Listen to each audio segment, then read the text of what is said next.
प्रिय विद्यार्थियों, मैं गुरमीत सिंह, सह आचार्य हिंदी विभाग, राजकीय महाविद्यालय बूंदी। आज के मेरे ई व्याख्यान का विषय बीए प्रथम वर्ष हिंदी साहित्य प्रथम प्रश्न पत्र के अंतर्गत कवि नरोत्तम दास द्वारा रचित खंड काव्य सुदामा चरित से संबंधित है। इससे पूर्व 19 व्याख्यान इस खंड काव्य से संबंधित हो चुके हैं, जिसमें हमने कुल 116 पदों की व्याख्या की है। इस खंड काव्य से संबंधित यह 20वां व्याख्यान है, जिसमें हम पद संख्या 117 से लेकर 121 तक अर्थात कुल 5 पदों की व्याख्या करेंगे। साथ ही मैं यहाँ पर यह स्पष्ट कर देना चाहता हूँ कि सुदामा चरित व्याख्या खंड से संबंधित यह अंतिम व्याख्यान है, क्योंकि आपके पाठ्यक्रम में कुल 121 पद हैं और आज के 20वें व्याख्यान में 121 पदों तक हम व्याख्या कर चुके होंगे। इसलिए व्याख्या खंड से संबंधित यह इस खंड काव्य का अंतिम व्याख्यान कहा जा सकता है। सुदामा चरित खंड काव्य कवि नरोत्तम दास द्वारा रचित है। इसकी भाषा ब्रज है। इसमें सुदामा के दारिद्र्य भंजन की कथा वर्णित की गई है और सुदामा चरित की कथा का स्रोत, जैसा कि पूर्व में भी मैंने आपको बताया था, श्रीमद् भागवत है, जिसके 10वें स्कंद के 80 एवं 81वें अध्याय से इसकी कथा ली गई है। तो आज हम पहले पद संख्या 117 का वाचन करेंगे, फिर उसके बाद उसकी व्याख्या करेंगे। बाजी साला गज साला दीने गजराज खरे, ब्रजराज महाराज राजन समान के, बानक विविध बने मंदिर कनक सोहे, मणि जरे मन मोहे सब देवतान के, हीरा लाल ललित झरोखन में झलकत, झिमझिम झूमक झूले हैं मुक्तान के, जानी नहीं विपत्ति सुदामा जू की कहाँ गई, देखिए विधान जदुपति जू के दान के। यह पद संख्या 117 है। प्रस्तुत पंक्तियाँ कवि नरोत्तम दास के सुदामा चरित खंड काव्य से ली गई हैं। कवि सुदामा के ठाठ बाट का विस्तार से वर्णन कर उसी क्रम में ये पंक्तियाँ यहाँ पर प्रस्तुत की हैं। सुदामा के पास असंख्य हाथी घोड़े हैं, रथ और पालकियाँ हैं। बाजीशाला, बाजी घोड़ों को कहते हैं। गजशाला, हाथियों की शाला अर्थात उनको रखने की जो जगह होती है। घुड़साल, गजसाल, बाजीशाला, गजशाला, दीने गजराज खरे, जहाँ पर बड़े बड़े हाथी खड़े हुए हैं।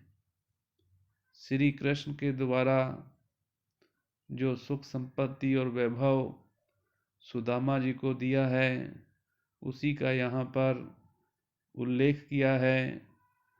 ब्रजराज कृष्ण राजाओं में महाराज हैं। ब्रजराज महाराज राजन समान के। कृष्ण ब्रजराज के राजाओं में महाराज हैं। बहुत प्रकार से सोने के बने महल सुशोभित हैं। बानक विविध बने मंदिर कनक सोहें। सोहें यानी सुशोभित होना। जो मंदिर हैं वो भी स्वर्ण जटित हैं। उनकी वानगी विविध प्रकार से है। मणि जरे मन मोहे सब देवतान के। इनमें माणिक्य लगे हैं, अर्थात ये मणि माणिक्यों से लदे हुए हैं, जिनसे ये देवताओं के मन को मोह लेने वाले हैं। मणि जरे मन मोहे, मन को मोहित करने वाले सब देवतान के, सभी देवताओं के मन को भी मोह रहे हैं। हीरा लाल ललित झरोखन में झलकत, झिमझिम झूमक झूले हैं मुक्तान के। झरोखों में लगे हुए हीरे और लाल झलक रहे हैं। झरोखों में लगे हुए हीरे और लाल झलक रहे हैं। मोतियों की झालरें हिलती हुई झूम रही हैं। इस प्रकार यहाँ पर कवि के द्वारा यह उल्लेख किया गया है और अंतिम दो पंक्तियों में यह कहा गया है कि जानी नहीं विपत्ति सुदामा जू की कहाँ गई, देखिए विधान जदुपति जू के दान के। पता नहीं सुदामा की विपत्ति कहाँ चली गई। अब तो विपत्ति का लेश मात्र शेष नहीं रहा, बिल्कुल भी विपत्ति नहीं रही। यही तो कृष्ण के दान का ढंग है कि वह दिया जाता हुआ दिखाई नहीं पड़ा और उससे विपत्ति पूर्णतः समाप्त हो गई। प्रस्तुत पद में कवि ने कृष्ण के दान की विलक्षणता का वर्णन किया है। ब्रज भाषा है, भाषा में प्रवाह है और वर्ण्य विषय को भली प्रकार व्यक्त करने की क्षमता है। अनुप्रास अलंकार है, कवित्व छंद है। इसके माध्यम से कवि ये कहना चाहते हैं कि प्रत्यक्ष रूप से तो श्री कृष्ण ने सुदामा को कुछ नहीं दिया था, लेकिन अप्रत्यक्ष रूप से उन्हें इतना कुछ प्रदान कर दिया कि उसका वर्णन करना भी असंभव सा प्रतीत होता है। उसके बाद पद संख्या 118 आता है। सुदामा उवाच, ये सुदामा के द्वारा कहा गया कथन है जो 8 पंक्तियों का है। पहले हम इसका वाचन करेंगे। कहूँ सपनेहूँ सुबरन के महल होते, पौरी मणि मंडप कलश कब धरते, रतन जटित बर सिंहासन बैठी बे को, खरे वह ख्वास मोपे चोर कब ढरते, देखी राज सामा निज बामा सो सुदामा कहें, कब ये भंडार मेरे रतनन भरते, जो पे पतिव्रता तू न देती उपदेश तो पे, एती कृपा मोपे द्वारी केस कब करते। प्रस्तुत पंक्तियां नरोत्तम दास के सुदामा चरित से ली गई हैं। कवि ने कृष्ण के दान देने के विलक्षण ढंग का वर्णन किया है। अब सुदामा गरीबी दूर होने पर पत्नी से कह रहे हैं, उसका धन्यवाद ज्ञापित कर रहे हैं कि मैं तो श्री कृष्ण के पास जाने के लिए तैयार नहीं था, लेकिन आपके द्वारा बार बार कहने पर मैं श्री कृष्ण के पास गया और उन्होंने मेरी सारी गरीबी, मेरी सारी दरिद्रता क्षण भर में ही दूर कर दी। यदि तुम मुझे उपदेश नहीं देती तो आज मेरी यह दशा इस प्रकार सुख संपत्ति और वैभव से संपन्न नहीं होती। इसी का उल्लेख यहाँ पर सुदामा करना चाहते हैं। कहूँ सपने हूँ सुबरन के महल होते, पोरी मणि मंडप कलश कब धरते। सुदामा कहते हैं कि क्या हम स्वप्न में मणियों से जटित कलश युक्त ड्योढ़ी वाले सोने के महल प्राप्त कर सकते थे? हम तो उनके बारे में कल्पना भी नहीं कर सकते थे। क्या रत्नों से युक्त सिंहासन बैठने को मिलता और मेरे ऊपर चंवर ढुलाने ये ख्वास कैसे मिलते? अर्थात सभी में प्रश्न चिन्ह लगाया गया है कि यह श्री कृष्ण की कृपा के बिना सब कुछ असंभव था। राजसी ठाठ देखकर सुदामा ने अपनी पत्नी से कहा कि रत्नों के ये भंडार कहाँ से आते? कब ये भंडार मेरे रत्नन भरते? यदि तू पतिव्रता मुझे उपदेश न देती तो यह सब कैसे प्राप्त हो सकते थे? तब द्वारका के स्वामी की मुझ पर इतनी कृपा भी कैसे हो पाती? जो कुछ हुआ वह तेरी शिक्षा प्रेरणा के परिणाम स्वरूप ही हुआ है। सुदामा वस्त्र पहनकर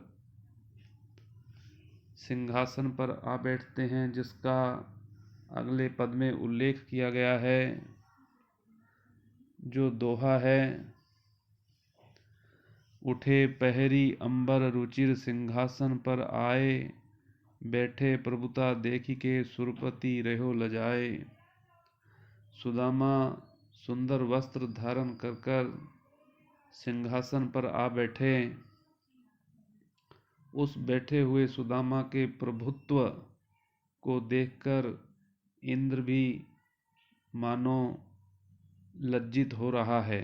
सुरपति कहते हैं इंद्र, देवताओं का राजा जो इंद्र है, मानो वो भी लज्जित हो रहा है। यहाँ पर कवि ने यह उल्लेख करना चाहा है कि सुदामा किस प्रकार सुंदर प्रतीत हो रहे हैं। सुदामा जी मानते हैं कि पत्नी ने आग्रह करके उन्हें कृष्ण के पास न भेजा होता तो ये ठाट बाट न हो पाते। उन्होंने वैभव का श्रेय पत्नी को दिया है। हमारी संस्कृति में नारी को महत्व दिया भी जाता है। उसके बाद 120वां पद है। केवट टूटी सी छानी हती, कहाँ कंचन के सब धाम सुहावत। के पग में पनही न हती, कहाँ ले गजराजहूँ ठाड़े महावत। भूमि कठोर पे रात कटे, कहाँ कोमल सेज पे नींद न आवत। के जुरतो नहीं कोदो सवा, प्रभु के प्रताप ते दाख न भावत। यहाँ पर कवि नरोत्तम दास के सुदामा चरित खंड काव्य की अंतिम ये पंक्तियां हैं। सुदामा अपनी पत्नी से कह रहे थे कि आज जो वैभव है वह सब तुम्हारी प्रेरणा के कारण ही प्राप्त हुआ है। तुमने आग्रह कर मुझे कृष्ण के पास भेजा और तब कृपा करके कृष्ण ने यह सब दान में दिया है। सुदामा के प्रभुत्व के सामने इंद्र भी लज्जित होता है, ऐसा वैभव कृष्ण ने प्रदान कर दिया है। इसी क्रम में सुदामा अपनी पहले की दशा का भी उल्लेख कर रहे हैं। दोनों में वह अंतर स्थापित करते हुए प्रस्तुत पद में कह रहे हैं कि के वह टूटी सी छानी हती, कहाँ कंचन के सब धाम सुहावत। सुदामा जी सुबुद्धि से कहते हैं कि कहाँ तो हमारे पास कुछ भी नहीं था और आज हमारे पास किसी चीज़ की कमी नहीं रह गई है। कहाँ तो हमारे पास टूटा सा छप्पर था और कहाँ आज यहाँ सोने का सुंदर महल सुशोभित है। के पग में पनही न हती पहने, पनही जूतों को कहते हैं। कहाँ ले गजराजहूँ ठाडे महावत, कहाँ तो पैरों में खराब सी जूतियाँ भी न थी और कहाँ आज महावत गजराज लिए खड़े रहते हैं।